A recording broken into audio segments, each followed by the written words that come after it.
کریں جو آپ پوچھتے ہیں اس کا جواب آپ میں نے سمپل پوچھا سر، عمر صاحب نے اپنی مینیفیسٹو کی اسپیچ میں کہا اس کا کہہ دیا، چیف منسٹر نے کہہ دیا، اپنا وزن دیکھنا چاہیے، پھر اتنے بڑے کمنٹ کرنے چاہیے. نہیں سر، میں تو اپنا سمپل وزن سوال دیکھنا پوچھ رہا چاہیے، ہوں. اپنا وزن دیکھنا چاہیے، پھر عمر صاحب کے بارے میں بات کرنی چاہیے. پہلے اپنا وزن دیکھا کرو، اپنی دیکھ لینا چاہیے. جب آپ اتنی بڑی ہستی کو ٹارگٹ کرتے ہو تو دیکھ لیا کرو، اور جن کے کہنے پہ کرتے ہو یہ مناسب نہیں ہے. سر ہم کن کے کہنے پہ کرتے ہیں آپ بتا دیں. مجھے معلوم ہے، اس لیے میں نے کہا نا میرے ساتھ بی جے پی نہیں، مجھے معلوم ہے. آپ کیا سمجھتے ہیں؟ You think I know nothing about you؟ نہیں، پی ڈی پی ہے، پی ڈی پی ہے بی جے پی. بھائی میرے ساتھ نہیں کرنا، میرے ساتھ نہیں کرنا. آپ جاوید بے کو نہیں جانتے ہو، اس لیے میں نے کہا کہ مجھے جانتے نہیں ہو، اس لیے مجھے کبھی پرووک نہیں کرنا. Never ever dare to provoke me. Sir ایک سوال پوچھنا چاہوں گا میں آپ سے. جموں کشمیر کے حکومت، میں نے کہا never ever dare to provoke me again. Sir میں سوال پوچھ رہا ہوں سمپل. میں جن کے اشارے پہ یہ کرتے ہو ان کو زمین میں سیاسی طور گھاڑنے والا آدمی ہے.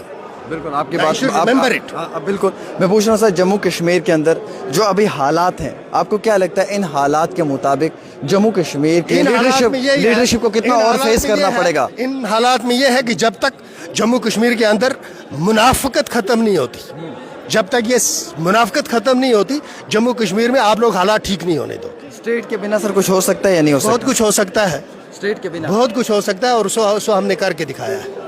اسٹیٹ کا ہونا کتنا ضروری ہے؟ اسٹیٹ کا ہونا کتنا ضروری ہے؟ اسٹیٹ کا ہونا اتنا ضروری ہے کہ جتنا آپ کا اور میرا ہونا ضروری ہے، جتنا آپ کا اور میرا ہونا ضروری ہے. سر میں یہ جاننے کی کوشش کروں گا، کیا توقعات رکھی جا سکتی ہیں مرکزی حکومت سے؟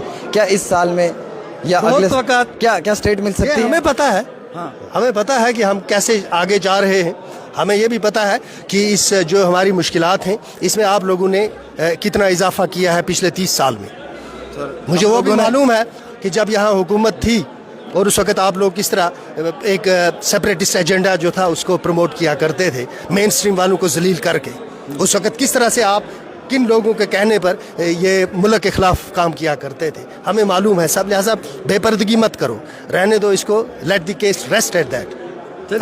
آپ آرگیو مت کیا کرو. فیوچر میں سوال پوچھو، جواب لے لو، اور میرے ساتھ وہ مجھے انگلی کی کوشش نہیں کرنا کبھی. بہت بہت شکریہ. Thank you. ہمارے ساتھ جاوید بھائی بیگ صاحب تھے جن سے ہم نے کئی سارے اہم ترین مدعوں پہ بات کی. اسٹیٹ کا ہونا بہت ضروری ہے، یہ سر بھی مانتے ہیں، اور یہ کہتے ہیں کہ اسٹیٹ کا ہونا اتنا ہی ضروری ہے جتنا کہ آپ سے ہمارا بات کرنا ضروری ہے. لیکن سوال 2-3 بڑے امپورٹنٹ ہیں. ایک تو سوال یہ ہے کہ عمر صاحب کی اسپیچ کے اوپر ہم نے پوچھا، AAY پہ پوچھا، 200 یونٹ بجلی پہ پوچھا، کچھ غلط نہیں پوچھا. اب سر کو اتنا غصہ کیوں آیا اس چیز کا مجھے نہیں پتا. ڈیلی ویجر پہ پوچھا میں نے، جسٹ نارمل سے میں نے فیو کوسچنس کیے جو رائٹ بنتا ہے، لیکن سر کو غصہ آ گیا. سر کہتے ہیں کہ مجھے معلوم ہے آپ کس کے کہنے پہ پوچھ رہے ہو. مطلب جب بی جے پی والے لوگ اقتدار میں تھے تو میں ان سے سوال پوچھتا تھا، آج نیشنل کانفرنس کے لوگ اقتدار میں تو میں ان سے سوال پوچھتا ہوں. اب غلط کیا ہے؟ آپ کو یاد ہوگا بی جے پی میں رویندر رانا سے کتنے سوال پوچھتا تھا، باقی نیتاؤں کے ساتھ کتنے جھگڑے کرتا تھا میں. آج NC کے لوگ پاور میں آئے تو میں ان سے سوال پوچھ رہا ہوں. Where I am wrong? مجھے نہیں لگتا میں کہیں پہ بھی غلط ہوں. لیکن جواب اگر نہیں ہے تو سمپل سی بات ہے، کہیں کہ جواب نہیں ہے، غصہ کرنے کی ضرورت نہیں ہے. خیر آپ